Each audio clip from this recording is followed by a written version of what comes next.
We've got Forest and we've got Everton and Chelsea haven't been charged. Because they haven't breached financial fair play. A manager has to get the best out of the group of players he's working with, and I don't think he's done that. Is Chelsea a world-class football club? Right now they're not, because they're not challenging for the biggest trophies. In order to be a world-class football club again, you're going to need a world-class manager. I'm not so sure Raheem Sterling's pulled up any trees. I certainly think Cole Palmer has. He still should be in the England squad for me. Sterling? Yeah. Really? Welcome to episode 14 of Simon and Souness. Graeme? I want to kick off this week. Can you explain to me and our viewers the workings of financial fair play? We've got Forest and we've got Everton. But Chelsea haven't been charged. And Chelsea haven't been charged. Because they haven't breached financial fair play.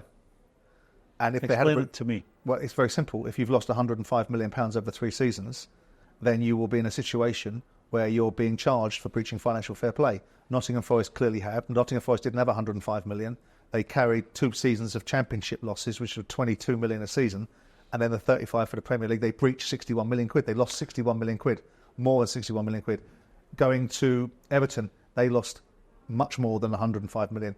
Chelsea, if Chelsea had breached financial fair play for season 22-23, because what happens is when the financial year for the season 22-23 finishes in June, you produce your accounts, you give them to the Premier League by December the 30th, right? If you've breached more than 105 million quid over that 3-year period, they charge you on January the 14th. They've charged Forest and they've charged Everton because they did. All right. Clearly, as a result of the finances of season 2021, 21-22 and 22-23. Explain to me, Simon, how amortisation works. If you buy a player for 100 million quid, Graeme, and you put him on a 4-year deal, every year that player is worth 25 million quid less on your balance sheet. So if you bought a player for 100 million quid, at the end of the first year he's worth 75 million quid, right? So you've lost 25 million quid and that goes to your profit and loss. If you buy him for 100 million quid and you put him on an 8-year deal, he only loses 12.5 million quid a year, which means in the first year you're not 25 million quid worse off on a 100 million pound player, you're 12.5 million quid worse off. So Chelsea looked at the system and said, the Premier League rules say I can depreciate or amortise my players over the contract length. So what I'm going to do is, being a commercial man that deals in the world of private equity and businesses, why do I depreciate my players over 4 years when I could depreciate them over 8? And then subsequently I can buy more players and I can compete now. That's Chelsea's thinking. They changed the rules because the cartel at the top of the Premier League decided, hang on a second, that means Chelsea can spend £1 billion and perhaps not be consequence in the short term, which is why they changed it.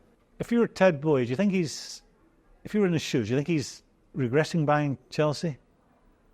I think he's probably regretting. I think Todd is he regretting in the way he's gone on the splurge and spent all this money? No, because he said he was going to do it. Is he regretting the way he's gone about it?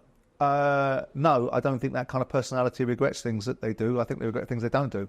He said when he bought Chelsea, what was the first thing they said? We're going to spend £1 billion. Yeah. We're going to make £1 billion or £1.7 billion available. We're going to make £1.7 billion available for this football club. And I'm going to be the interim sporting director. See, I think that was. See, I don't know, Gray. I think that's certain wags within the media misrepresenting what he was doing. I'm not going on the owners' union side of things here, but if there's an argument which says, if you want to know what other people are doing, get yourself involved in understanding what they're doing. But he did see it.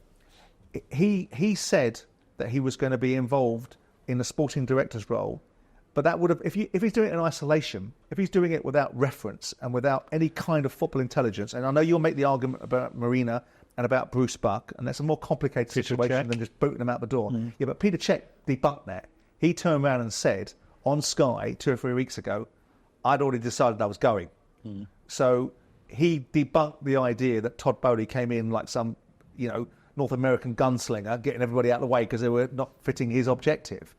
I think where Todd Boehly will regret, like we all do. I regret some of the things I did at the beginning of my tenure by allowing the media to get on to something. Listening to the wrong people.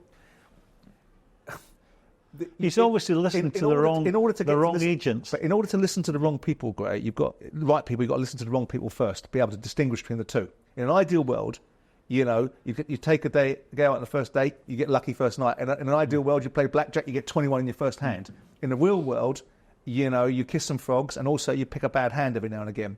But you have to find out your own intelligence, and if you're really lucky, you alight upon good people around you. I mean, don't tell me that Roman Abramovich got it right from the first get-go. He had Peony Zahavi in situ, and they sold him everything. He had his trousers taken down to begin with, but he quickly learned. He quickly learned. In a year. He quickly learned. In 2003, they win the league in 2005. That's what Abramovich did. He quickly learned who are the ones he should listen to. And I think Boehly will do the same. But I also think it's a different time, a different space, and I think that some of the players, you and I have discussed this, that he wanted to buy, haven't been bad players. There were other people in for them. Other people were in for Lavia. Your mob over at Liverpool were in for him. Other people were in for Caicedo. Your mob at Liverpool were in for him. So all he did was pay more money for other players that people want to buy. And if he's not complaining about it, then I suppose why should we be on his behalf? All right. If you're him, do you rebuild at Stamford Bridge or do you go to a greenfield site elsewhere? Oh, I think it's an awful situation for a London football club because it's so difficult to do. I mean, Roman Abramovich wanted to rebuild Chelsea, didn't he? Because you've got two problems there. You've got the Chelsea pitch owners, and you don't even own the pitch yourself. Then you've got traffic congestion in London. And Abramovich, I think, at the time said, well, I'll alleviate the traffic congestion by building another bridge. And the Mayor of London said, you can't just build bridges willy-nilly. Yeah. There's a discussion. I've seen plans for them to build a new Stamford Bridge on top of the Albert Hall. Yeah, I mean... They were going to go to Battersea. Well, around the corner from me. Yeah, but down by the power station sort of area. But I think the power station. Well, that's all being regenerated anyway. Yeah, I know. Yeah. But prior to them, I think they were making the noises that were going to go there. Well, it depends. I mean, Earl's Court seems like a likely... They've now bought the Chelsea Pensioners building next door, haven't they? Have they? I don't know. But the question you're asking me is what would I do if I was in that situation? Well, first of all, prices of property in London are ridiculous. I mean, Tottenham were relatively fortunate in terms of that they had that land from a long period of time. Yeah, but the price of land in Chelsea is... Exactly. And so with it was Roman Abramovich, given the fact that he wasn't buying football for a commercial agenda, he was buying it for a different agenda, then maybe I would, if I was in Abramovich's shoes, I would look to build a new stadium, ideally on a newer site that gave me opportunities, because you've got a whole raft of challenges at Stamford Bridge that won't enable you to get to 65,000, 70,000, which is where Tottenham and Man United and Arsenal have gotten to. So it's not a straightforward answer. And see when you look at Spurs Stadium now, that's ridiculous. I don't know about you, but I can't tell you a better stadium. There isn't, that's why. Anywhere in the world for football. There isn't. But anywhere in the world for everything alongside football as well. People will laugh and scoff at Daniel Levy getting involved with F1 and this, that and the other. But the revenues that they're about to generate out of that stadium, they're getting 2.5 million visitors a year coming to Tottenham's Hotspur Stadium as a result of attendances, but also other events. It's not easy to get to. No. You asked me about Chelsea and Boehly's behaviour and their overspend and the challenges that he's brought about for himself. And he's got our own nose because he decided to be front and centre. He puts Pochettino in the dugout, who I think is a bridesmaid. I like him. I think he's a nice fella. I think he's a good football coach. I'm not sure he's a great leader of men into the battle where you win things as a result of it. But what about you? I mean, are you a fan of Pochettino? I would not have been critical when he got the job. I think he's a very steady manager, a modern manager, and by that I mean, he's not confrontational. He would appear to keep the players on side. But I see a frustrated manager right now because I think he's tried everything. He's tried everything to get a tune out of them, and ultimately a manager has to get the best out of the group of players he's working with, and I don't think he's done that. I think that group are better than what they're showing and have been showing us. Is Chelsea, Graeme, a world-class football club? Right now they're not, because they're not challenging for the biggest trophies. Put aside. What is a world-class football club? Historically, certainly when they're Abramovich serial winners, they won a couple of Champions Leagues. And they've also won a lot of Premier Leagues. Yeah, won, I don't know, 3 or 4 leagues. Yeah. That makes them a big club. Are they a member of that elite clubs? Who would be in that group? You have to put Man United and Liverpool in there, Man City. Yeah. Bayern Munich, Real Madrid, Barcelona. I think that maybe, you asked me that 5 years ago, they were in that group.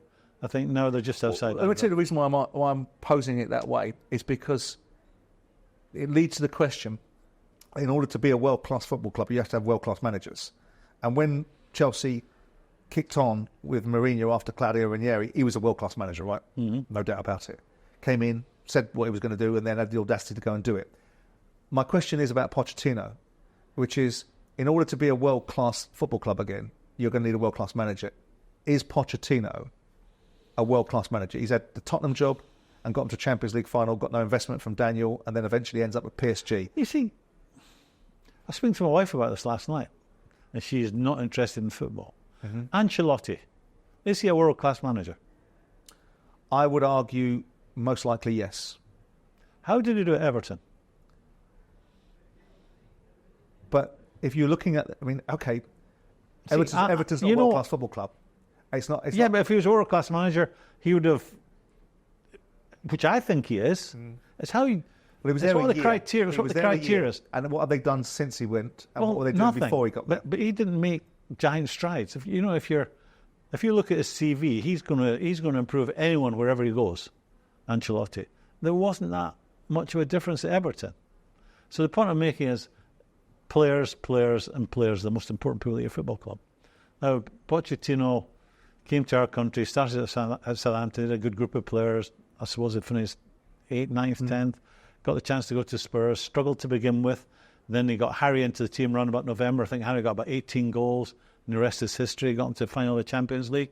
They didn't kick on. Then you had the advent of Dele Alli, didn't you? And you had Eric Dyer coming through, and you had a very dynamic side. So he inherited a healthy, eventually, not to begin with, but eventually he got it going there. Then he goes off to, was it PSG? Won a league there. He's come back, and he's huffing it. You have to see, and he would tell you he's huffing and puffing. He's not getting the tune he thought he'd get out of these players. They are better than what they're showing. Do you think the definition of a world-class football manager is how many trophies you've got at the end of the day? You talked to me the other day about legends. We were discussing the idea that Klopp is a legend, and I said, yeah, I think he's a legend for Liverpool. I'm not sure he's a legend in Premier League terms. And then you said he's won the Champions League. By my definition, that makes him a legend. Mm-hmm. So going on to the definition of this much overused expression as a world-class manager, is it simply trophies that give you that opportunity to be called that overused expression, world-class or so? But no two stories are the same. Then that makes the Everton argument, doesn't it? Di Matteo at Chelsea comes in, and the Champions League, but he will be remembered in Chelsea. He'll go down in the history books. He was the first one to win a Champions League for them. Mm-hmm. So he'll go down in history as being an absolute legend. So what is it then? If you're not looking at trophies, I think legendary managers. I think longevity has to come into it. World class. I think longevity has to come into it. You look at.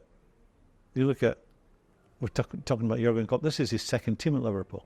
If they end up winning 2 or 3 trophies this year, then I think that just adds to his status as a world-class manager.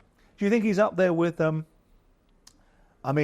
Pochettino sort of fits into a look and feel of certain managers. Certainly, the Arteta look and feel, which is dynamic, smooth, quite media-savvy managers. But do you think he's up there with, say, Arteta and Ange Postecoglou? Do you think Pochettino is above that bracket of manager, beneath that bracket of manager?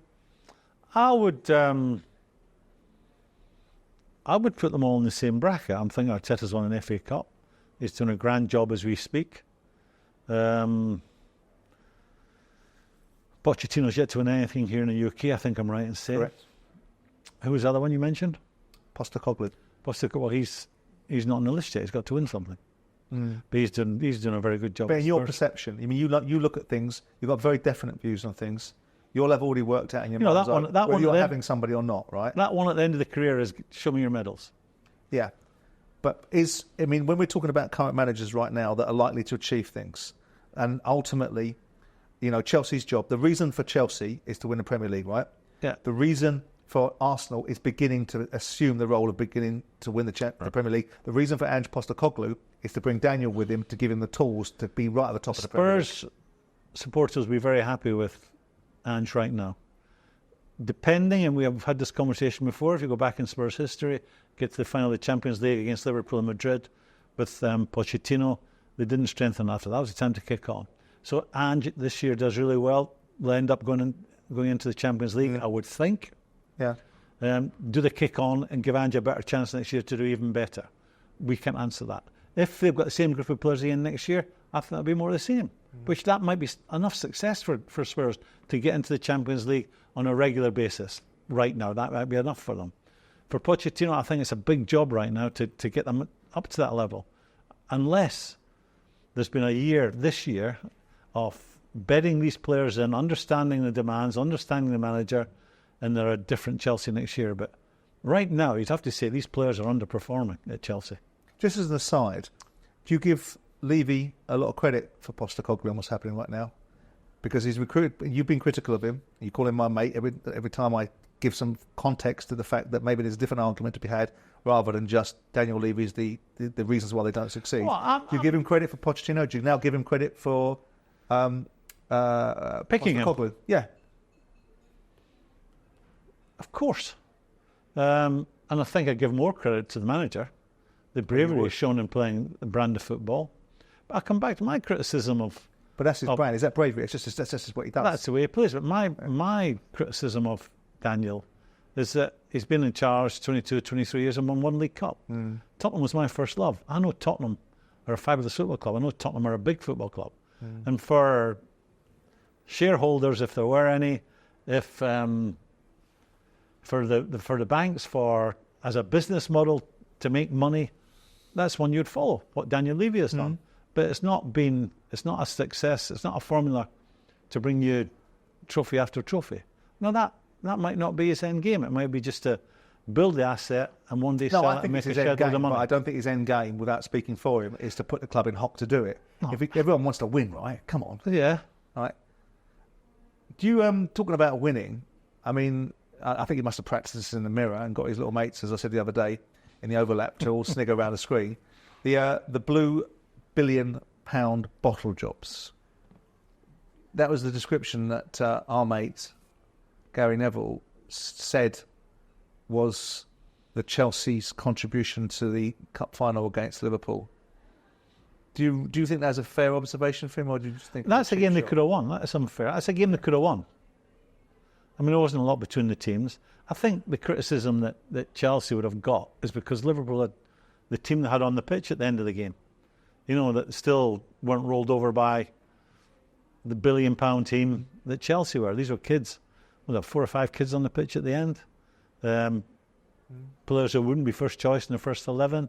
So a bit like the Liverpool side that turned up recently against Man City. Yeah, not so many, but still not standing. Yet quite a few young kids in that side that should have beaten Man City recently. Yeah, or could have beaten them. Well, it should have beat them. Yeah, should have beat them. So I think bottle jobs, cup finals, in a game that they played well enough to win. Keller made some great saves to keep them out. And I wouldn't call them bottle jobs that day. I just think... Because we both think that Arsenal bottled the league, right? Yeah. And we both call them bottle jobs for that. But that wasn't in one 90-minute game. No, and that's why I think it's probably an unfair analysis. Yeah, I would say it's unfair. It's a 90 minutes and things can happen in 90 minutes. With the Arsenal situation last year, you know, they knew what they had to do. It wasn't just a case of losing just one game. And they didn't do it. Yeah. We've seen recently a couple of players leave Man City and join Chelsea in Raheem Sterling and Cole Palmer with varying levels of success. Where are you on both those players? Because both of them potentially will be making an argument for the Euros. I'm not so sure Raheem Sterling's pulled up any trees. I certainly think Cole Palmer has.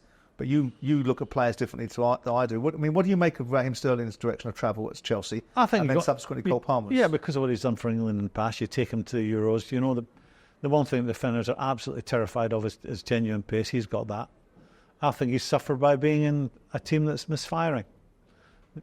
Raheem Sterling. I think for Cole Palmer... I've never been a major admirer of his. No, I think he's all right. No, I think he is a threat. I come back to that. Genuine pace frightens people. He's been a very good player. You know, a thing which is, you know, something that jumps out at me for someone who's so good at so many different things. He's not a very clean kicker of the ball. You know, he's not. And the really top goal scorers have got zero backlift and they generate lots of power. He's a winger, Raheem Sterling. Yeah, but in vital moments, being a clean kicker of the ball gets you lots of goals. And I just think he's in many ways he's a near miss. But he still should be in the England squad for me. Sterling? Yeah. Really? On what? This season's performance? I think, go back to the goalkeeping situation. What goalkeepers is Gareth Southgate going to take to Germany? Right. Some of those goals. So who would be Raheem Sterling replacing if you're going to take him out? Well, it's a squad game. It's a squad. I know that, but it's 23 players in the squad, right? Or whatever it is, 23, 22. You're asking a Scotsman. I'm saying him is someone you'd not want to play against, because him on his game terrifies you, because he's at you, he's brave, he's strong, he can be very direct, and he's extremely pacey. Is he clinical enough when he gets there in choice of pass and when he's trying to score a goal? No. But that's not new this season. That's how he's been in his career. But he's still been a fabulous player. What about Cole Palmer? I mean, a lot of people have made the comparison between, because he left City, and people will say he must be looking over there, because Foden decided to stay at City, didn't he? Sancho goes off to Dortmund and is successful at Dortmund. Foden didn't. There were no. But that's my point. Foden stayed and bided his time. Cole Palmer didn't want to do that. They were never selling Foden. I don't think they'd ever contemplated selling Foden. I know that. See, that wasn't what I was saying. How about coming in from a different position? I know the financial fair play. He was brought up through the ranks, so it was like 60 mil they got from him. 40, wasn't it? 40. Or whatever, they got decent. I come back to that. If you're Pep Guardiola, and he is going to be, and if Pep sanctioned the move, he said, yeah, we can sell him. I think that maybe tells you, they may say, to be kind to the boy, that it was just we had to cash in because of... But did he sanction him? Because I think Pep was sort of saying, you'll get your chance, but you have to wait your time. And I don't think he sells him. That's the top and bottom of it. But isn't Guardiola one of those? Would you be one of those? If you're not with me, then you're against me? No, I don't think you sell him. If you really, really think he's going to be a top player, you don't sell him. So you don't think that the fact that the kid expressed desire to be somewhere else because he wanted to play first-team football, a bit like Jadon Sancho did, and Jadon Sancho's proven... I'm a case in point. I'm at Spurs. Yeah. In 19, I'm telling Bill Nick I should be in the first team. Right. He didn't think I should be in the first team. I kept telling him every time the team sheet went up, I should be out. Why am I not involved? In the end, they sold me. To Middlesbrough? Yeah, they sold me to Middlesbrough for 30 grand. But they obviously thought I was going to go anywhere and embarrass them. For 30 grand, it's neither here nor there, is it? But they were wrong. Yeah. So how's that comparison then? Well, what I'm saying, they made their mind up on me. They were prepared to sell me. Yeah, but they were wrong. Massively wrong. I turned out to be wrong for them. Yeah. But my point is that the manager, Pep, decided to sell him because maybe he thinks he's not going to be what everyone else is seeing now. Given what you see, with that in mind, given what you've seen from Cole Palmer this season, because he's probably the standout player at Chelsea now, Gallagher right? I think a shout for Gallagher being their best player this year. Okay, well, nip and tuck between him and Gallagher then. He's been a perceived success. He's silky. He's got highlights. He's got highlights on the team. Do you like him? I like him, and he will get better. I'm not saying he's a star now in our football. He's silky. He's easy to like. Right. He glides past people. He's got great feet. There's nothing to dislike about him. He's a promising young man. He's a promising young man for me. But like Spurs selling you to Middlesbrough, and then from Middlesbrough to Liverpool, right? And you go on to be part of a dominant Liverpool side. Do you think City will look back? I mean, I don't think they regret selling Sancho because we've seen that one play out the way it's played out. Do you, albeit he's back at Dortmund? Yeah, that's my point. But do you think that City will look back on Cole Palmer because do you think there's a proper player in there? Do you think he's going to be a proper player? Do you think he's going to be an England player? And do you think City may regret having sold him? There's no guarantees. I would say he will be a proper player one day, but there's no guarantee. Right. I'll mention my favourite player. Do you think Fergie allowed Pogba to go all those years ago? Why do you think he let him go? These are managers that it's not money. We need this money for X, Y, or Z. Financial fair play, money we can use to buy someone else. Fair enough. That doesn't apply to City. It didn't apply to Manchester United. So I think the manager sanctioned those players because there was something in them they didn't quite fancy. Right. That they sold me. Something they didn't fancy in them. Yeah, but they were wrong. Yeah. And they couldn't have been further wrong, could they? I know you like talking about yourself, and that'll be a happy subject. As reluctant as I am to talk about myself, they were wrong. And maybe these players will prove the managers wrong. Maybe Palmer will prove Pep wrong. Do you think he's a good buy for Chelsea, Cole Palmer? I think he's... Chelsea as is, not Chelsea as will be. See, you want players like him to come into teams that are doing well, playing with their tails up, playing with confidence, and you're dropping them in and out. He's been asked as a kid with no experience of the Premier League to come in and be a main man. It's a hell of an ask. But the guy's got qualities that very few people have. And there's nothing to dislike about him because he looks to have a fabulous work rate. He's certainly not frightened. He's silky on the ball, sees a pass, can score a goal, just past people for fun. But not part of the conversation for the Euros. I think it's a wee bit too early for him. Right. A final question that we can both answer.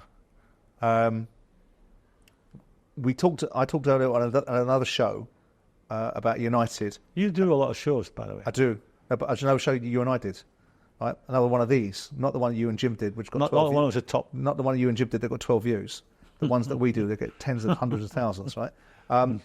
But United, how long will it take United to get back to its golden era? So the same question abounds for us both now, given the fact we've spent the last 20 minutes talking about Pochettino, Chelsea, and the do's and don'ts, right? Well, and Todd Boehly. How long do you think? I'll tell you what my view is, and you can tell me yours because yours is more prevalent first. You go first. So how long do you think it will take Chelsea to get back? Or Chelsea? Chelsea. We're talking about Chelsea. Well, the hierarchy at Chelsea must be hoping, the supporters must be hoping that these players are just taking a year, these new players, to bed in, get a good look at the Premier League, and they'll kick on. But what do you think? Enzo Fernandez, Caicedo, not really showing £100 million player qualities right now. They have to improve. Jackson up front has to improve. They'll be hoping that these guys, this is another learning year for them. But after this, well, not so much for Caicedo or Fernandez, because Fernandez, this is his second season. Caicedo knows about the Premier League, so they have to up their game. I'll try to cut them some slack there. I won't cut the slack. They're young, but they have to start turning up. Jackson up front, he has to start turning up, and others. And if they don't, they're going to have to go again in terms of spending money, because that group of players, if that's their quality, they're a mid-table team. If that is their quality that they're showing this year, they're a mid-table team. And that won't be acceptable to the current ownership. The current ownership or indeed the Chelsea fan base. They're a team that for 20 years, was it 19 trophies they won? They're a group of supporters that are used to seeing silverware on the team picture in August. See, I said, and I think I've got myself universally sniggered at, that I felt that Chelsea would be in a situation to win the Premier League in the next 3 years. Not in. And now? Well, unless they change the way they're operating, unless they change the way they're buying, unless they get the balance. Let's analyse what you're saying. Operating, buying. Yeah. So you're saying these players, these current players, are not good enough? I'm saying a lot of them aren't, no. And I don't think the manager is. If the objective is the golden era, the framing of this conversation between you and I is, how do you get back to the golden era of Abramovich? Well, the golden era of Abramovich was winning the league, right? So to get to that position, you have to have a sea change in their current outlook in terms of what they're buying and get the balance right. They've got to make better decisions. You know, if you need to score goals, and buy a centre forward that can score goals. Don't buy one that can't. In Nicholas Jackson, and he wasn't even a centre forward when they bought him from Villarreal, was he? He's an outside left or an inside left that's been turned into centre forward because needs must. Buy a better balance of players. Get a better manager. If they don't change with the direction they're going on, but I'll come back to that. There'll be 10 years before they win the league. Football decisions being made by people who are not football people. I mean, they have since day one that Boehly took over. The first player he bought was a little Cucurella from Brighton, but for about 60 mil. Yeah, but Man United screaming for 50 million. No, but when we were screaming out for a centre forward, right? But you know, centre forwards will get you goals, Simon, get you all sorts of trouble.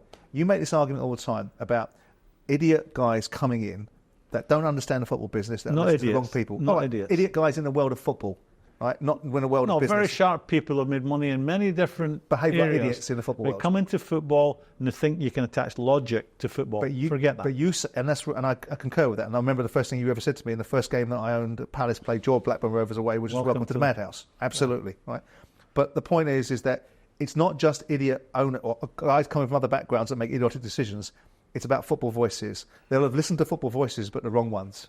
And United have had people in situ for 10 years buying £2 billion of players that have been the wrong football voices. With United, you can look at Ed Woodward and you can understand why he was in situ for so long. Because Ed Woodward was a very smart commercial man, bringing in yeah. lots of money.